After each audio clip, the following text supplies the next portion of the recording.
it occurs to me that I haven't made a vlog driver video for a long time that hasn't been either a rant or a book review.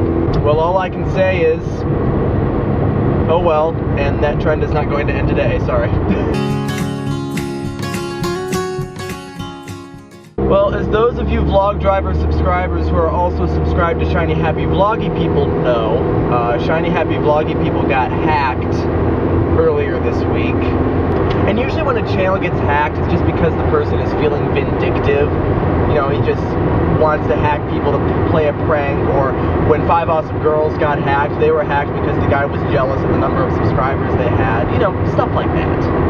But this was not the type of hacker that Shiny Happy Vloggy People got. Shiny Happy Vloggy People got a hacker who sent each and every one of us a message basically urging us to stop pushing the gay agenda, which as far as I know we hadn't been doing, but no matter.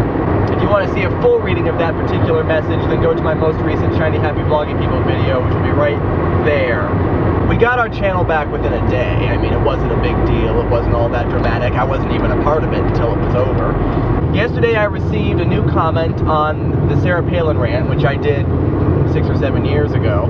This person left a comment on the Sarah Palin Rant, which you can read for yourself if you go to the Sarah Palin Rant, which essentially was all of John McCain's campaign ads rolled into one message.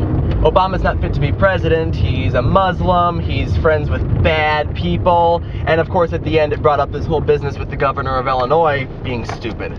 Now normally, a comment like this I would delete, but I didn't do that with this one for a few reasons. One, unlike our hacker, this commenter actually observed the rules of grammar, punctuation, and spelling, which I appreciated. Two, this commenter didn't say anything offensive. And finally, I decided to leave it there because if this guy's gonna make this kind of comment on a YouTube channel, I want to display his ignorance for all to see. But here we get to the core of my rant today. Ignorance. What I define as ignorance is willfully keeping yourself from learning anything that is going to skew your point of view in any way.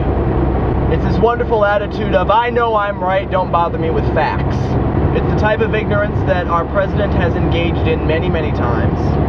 It's the type of ignorance that is woefully apparent every time I hear somebody talk about how Obama is a Muslim. And it's the kind of ignorance that was prominently displayed by our hacker. My problem isn't so much that they're ignorant. I mean, ignorance literally means just not knowing something. I'm ignorant of many things, I freely admit that. My problem is when they are somehow proud of this ignorance. They somehow think that ignorance is the way that we were meant to live.